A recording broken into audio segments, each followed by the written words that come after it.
An $80 million deal isn't for self-taught nobodies, Chad said as he yanked my laptop from the table like it belonged to him. The son of the CEO, the heir to a company he never built. A man who thought leadership meant cologne and confidence, not competence. I sat back, silent. Not out of respect, out of calculation. Because as his fingers jabbed at the trackpad like he was trying to win a video game, I already knew what he didn't. This entire demo lived and breathed on code he had never touched, and the moment he tried to present it, it would collapse under his arrogance. My name is Kate. For 6 years, I'd built the heart of Cortexia's logistics engine, often alone in empty offices that smelled like stale coffee and overheated servers. I'd missed birthdays, lost weekends, and patched critical failures at 3 in the morning. Not because anyone asked me to, but because I believed in what I was building. I never had the right pedigree. No MBA, no Ivy League crest embossed on a diploma. Just raw skill and the kind of stubborn patience you earn through trial, error, and 100 late nights staring at a blinking cursor. That was enough to win clients, enough to stabilize systems across continents. But apparently, it wasn't enough to sit at the front of the room when the company's golden boy showed up. The conference room smelled faintly of burnt toner, and the projector light washed the table in sterile white. Across from us sat the buyers, Galaxy Systems. Their CTO, Marcus Liu, was a man known for precision. He didn't smile, didn't waste words. If something didn't work, he'd see it instantly. This deal, this $80 million licensing contract, had been months in the making. I'd built the sandbox environment piece by piece, triple-checking every dependency, even scripting recovery points in case of failure. It was airtight, until Chad touched it. "Watch this," he said, puffing out his chest like he'd written a single line of code in his life. I did watch. I watched the dashboard stutter once, then twice. A loading icon spun endlessly, mocking him. His palms grew slick, his forced smile wider than his knowledge. "It's just lag," he muttered, clicking harder. The buyer stayed stone-faced. The temperature in the room seemed to drop. Then the screen froze completely. Browser dead. Silence spread across the table like a fault line. Marcus leaned forward. "Is it supposed to do that?" I kept my jaw tight. And then Chad, still clinging to bravado, turned it into an insult. A Harvard man should present the deal, not a self-taught coder. The words landed like a slap. Not because they hurt, but because they revealed everything. To him, my years of building meant nothing compared to the last name stitched on his tailored suit. Galaxy's team disconnected minutes later, polite, but cold. No questions, no follow-up, just silence. 15 minutes after that, my phone rang. Unknown Bay Area number. I expected Chad, maybe an attempt to blame me. But it wasn't Chad. "Kate?" The voice said calmly. "This is Marcus Liu. We're canceling the deal." The words weren't a surprise. Not after watching Chad fumble like a child in front of seasoned professionals. What startled me was what Marcus said next. "They'll return. Papers, flowers, apologies. Don't reply." Then the line went dead. I sat there with the phone still pressed to my ear, the hum of the air conditioner louder than the thoughts racing in my head. On the other side of the wall, I could hear Chad shouting at IT, throwing words like sabotage and glitches into the air as if excuses could resurrect the dead. But I wasn't angry. Not anymore. I'd spent too long in this company to still be shocked by their choices. Too long being overlooked, replaced in presentations, erased from executive updates. What I felt instead was clarity. Because the truth was undeniable. The system was mine. The work was mine. And no matter how many titles they gave him, no matter how many times they tried to shove me into the shadows, they couldn't take that away. That afternoon, I walked back to my desk with a calmness I hadn't felt in months. Not triumph, not revenge, just certainty. The deal might have died in that room, but something else was born. The first crack in the empire. The morning after the demo crash, the office carried a smell I'll never forget. Burnt coffee, stale carpet, and guilt. The kind of atmosphere you don't need to see to understand. People avoided eye contact, phones rang unanswered, and conversations cut off whenever I walked by. I was called into Lena's office. She didn't even look at me when I walked in, just gestured vaguely toward the chair while typing furiously on her laptop. "Obviously, yesterday didn't go the way we hoped," she said flatly. I sat without answering. Her words weren't for me. They were for the record. She kept typing. "There's concern about technical transparency. Chad has asked to take a more hands-on role moving forward." "And me?" I asked quietly. She looked up then, forcing a sympathetic smile that didn't reach her eyes. "We'd like you to focus on documentation for now." Internal support. It's important work documentation. That was corporate code for, "We don't trust you in front of clients anymore." The same as telling a surgeon to organize cotton swabs after someone else botched the operation. I nodded once. Of course. Wouldn't want Chad to strain himself. Her smile faltered, but she didn't respond. The meeting was over.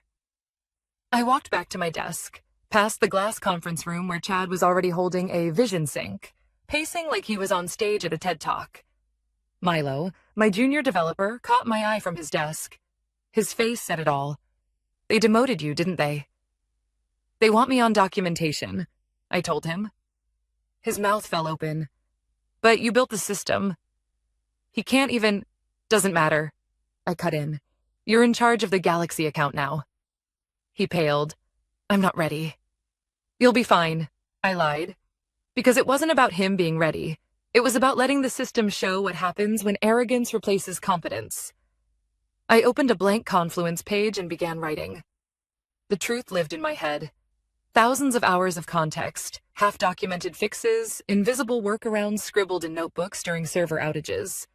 But what I gave them was polished, professional, and just incomplete enough to make Chad believe he understood it.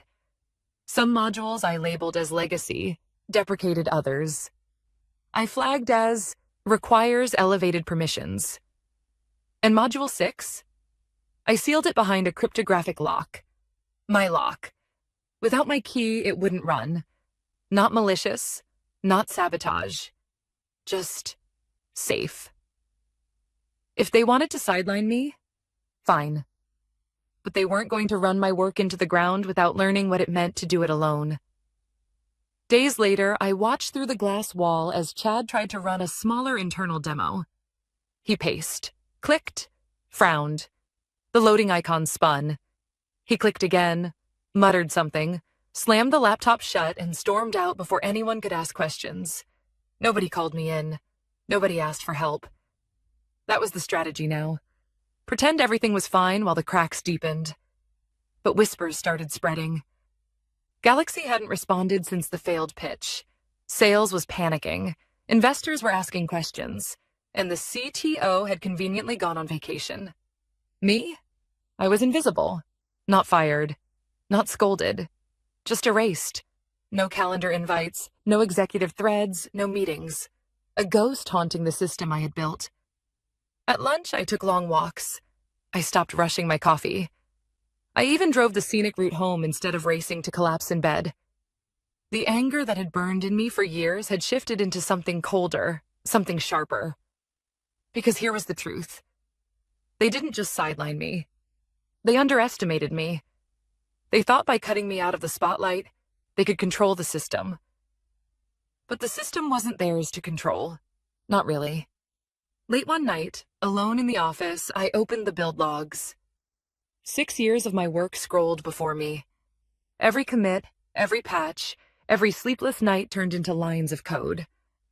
I sat there staring at it, remembering the moments when the system barely held together, when one missed keystroke could have sunk it. Then I renamed the repository. One word. Artifact. Because that's what it was now. My creation, my proof, my shield. And if they wanted to bury me, they'd have to dig through what I left behind. By the end of that week, the ripple had started. An email from Galaxy's CTO to Lena landed with surgical precision. Subject: Install error, Module 6 conflict. No exclamation marks, no drama. Just a single line that carried the weight of a grenade.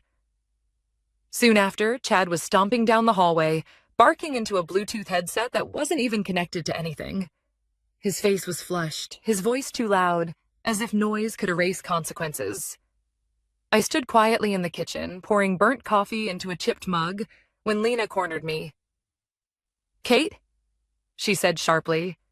"Did you hardlock a module behind your credentials?" I stirred my coffee. "Which module?"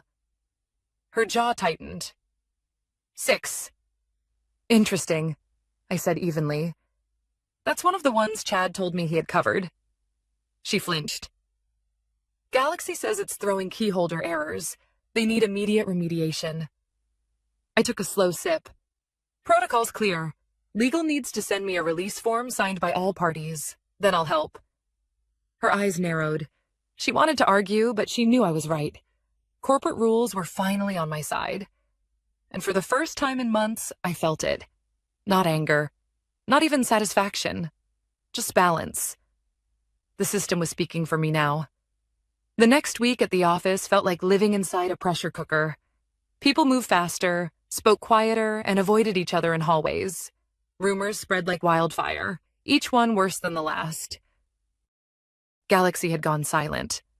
No follow-ups, no scheduling, no small talk. Silence from a potential client isn't neutrality. It's a verdict. Everyone knew it. Everyone felt it. Inside the building, the blame game had begun. I wasn't invited to the executive meeting, of course, but Milo filled me in later. The CEO, Everett Bowman, Chad's father, stormed in with the kind of fury only a man protecting both his money and his son can summon. He demanded answers, waving reports like they were weapons. Chad blamed legacy issues. Lena tried to talk about strategic repositioning. The VP of sales pointed directly at the failed demo. It wasn't a conversation. It was a bloodbath. By the end, the only thing they could agree on was to draft a carefully worded update for investors. Words like alignment and roadmap were tossed around, as if buzzwords could erase the sight of a frozen dashboard. Meanwhile, my name was spoken less and less. Not because they'd forgotten me, but because acknowledging me meant admitting the truth. That I was the only one who could fix this.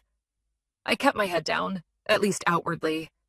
I updated documentation, answered small technical questions, and acted like the obedient employee they wanted me to be. But I also kept receipts. Every email, every commit, every handoff. Everything that proved I had warned them, flagged risks, and done my part. Not to fight them with, at least not yet, but to protect myself when the walls came down. One afternoon, Lena cornered me near the elevators. Her face was pale, her voice clipped. "Galaxy's CTO sent another note," she said. "Module 6 won't deploy. They're calling it a blocker." I nodded slowly. "That's what happens when you don't follow the environment requirements." She sighed, almost pleading. "Kate, can't you just step in and fix it?" I tilted my head.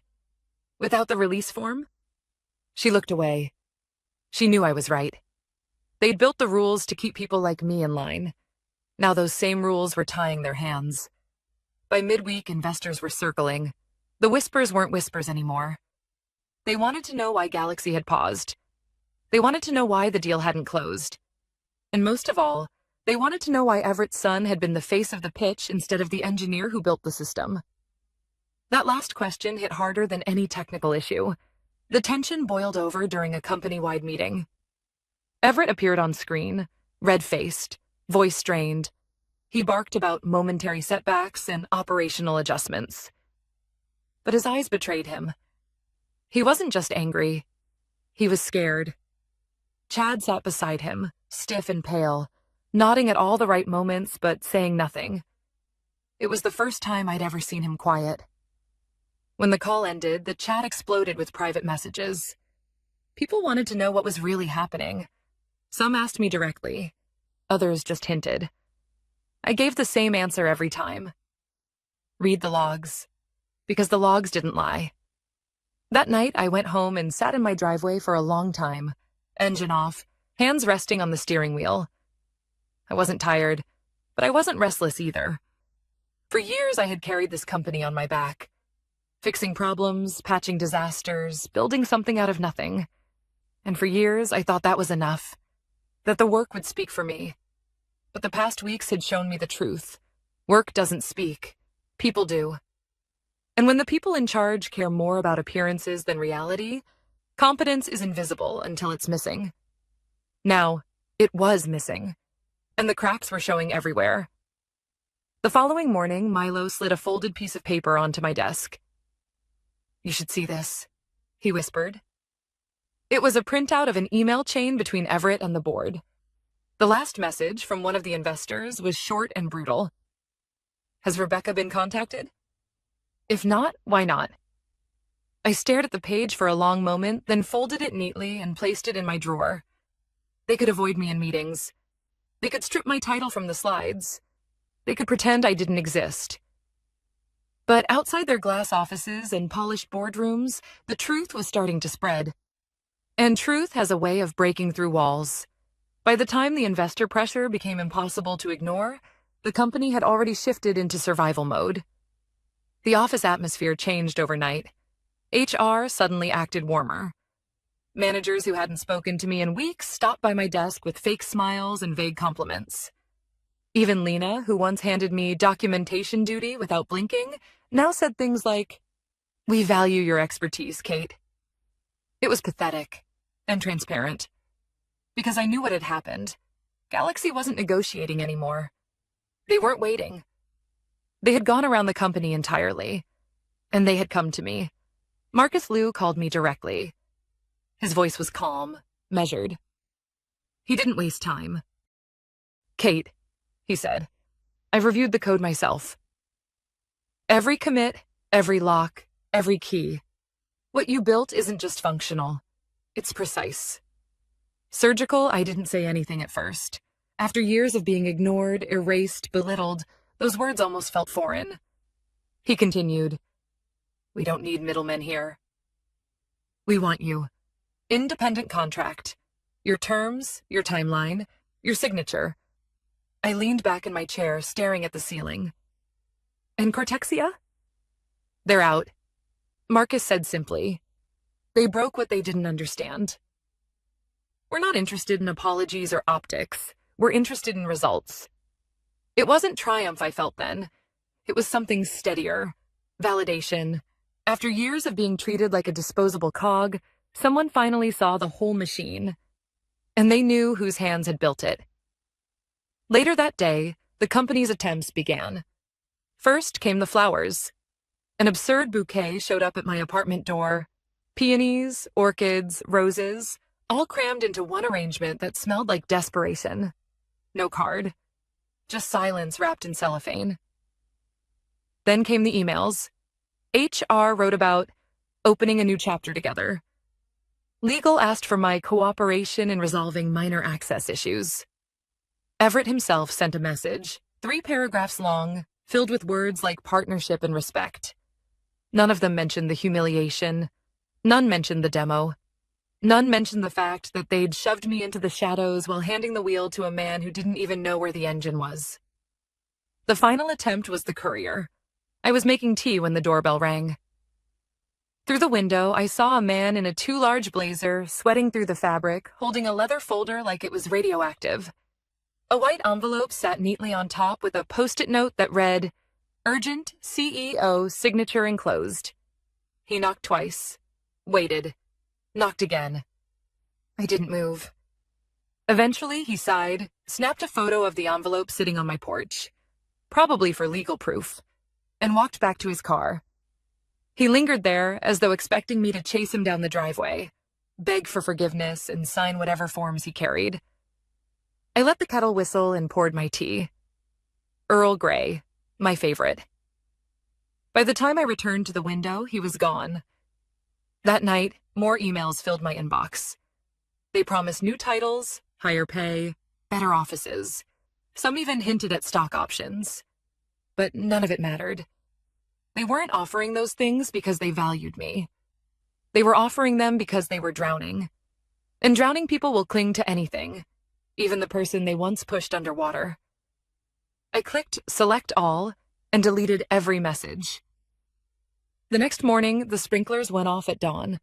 When I stepped outside, The leather folder was drenched, papers inside warped and soggy. I walked past it without a second glance. Because I understood something now. Power isn't in titles or suits or corner offices. Power is in ownership. Of your work, your choices, your name. They had tried to take all of that from me. And now it was slipping through their fingers. When I checked my inbox later that day, a single new email sat at the top. Not from HR, not from Everett, not even from Lena. It was from Marcus. 5 words in the subject line. Do not open the door. The body was even shorter. They'll beg with flowers, apologies, and papers for you to sign. Do not open the door. The deal is off for them. See you Monday. I closed my laptop and let the silence settle around me. For the first time in years, I wasn't anxious. I wasn't exhausted. I was free. The collapse didn't happen with an explosion. It happened quietly, in pieces. I heard about it secondhand at first. Screenshots from Milo, a late-night text from someone in finance, whispers filtering through Slack channels. By the time the real news broke, the company wasn't trying to hide it anymore. They couldn't. Galaxy had cut ties. Not paused, not renegotiated. Canceled. An $80 million deal. Gone. Just like that. The board reacted like anyone would when money evaporates. They tore each other apart. I wasn't in the room, but the stories spread fast. Everett pounding his fists on the table, Chad babbling about strategic oversight, Lena crying in the hallway, investors demanding answers no one could give. At one point, Milo told me, someone asked point blank why my name was still on every build log, every commit, every authentication key. Why the entire system still depended on the person they had pushed aside. Chad apparently tried to spin it. Called me a legacy dependency. The silence that followed, Milo said, was so sharp it made his stomach twist. Meanwhile, my world was steady. I signed Marcus's contract without hesitation. The terms were better than anything I'd ever dreamed of. My scope, my timeline, my decisions. No more layers of people standing between me and my work. No more polishing slide decks for someone else's ego. When I hit send on the signed contract, it didn't feel like revenge. It felt like release. The company tried one last time. Another courier came to my door. This one older, in a suit that actually fit. He carried a different folder, thinner, with a neat bow tied around it like a peace offering. He knocked 3 times. I didn't answer. Through the window, I saw him set the folder down, take a picture, and leave. Inside were forms, an NDA, reassignment of intellectual property, a retroactive consulting offer, padded with fake performance bonuses. It sat on my porch all afternoon. The sprinklers hit it again overnight. By morning, it was pulp. That felt right. I didn't gloat, didn't laugh, didn't send messages to old colleagues with, "I told you so." Instead, I cooked breakfast slowly, watered my plants, and took a walk without checking my phone every 5 minutes. I felt my shoulders drop for the first time in years. Because here's the truth. Revenge isn't about fireworks. It isn't about dramatic speeches or triumphant scenes. It's about balance.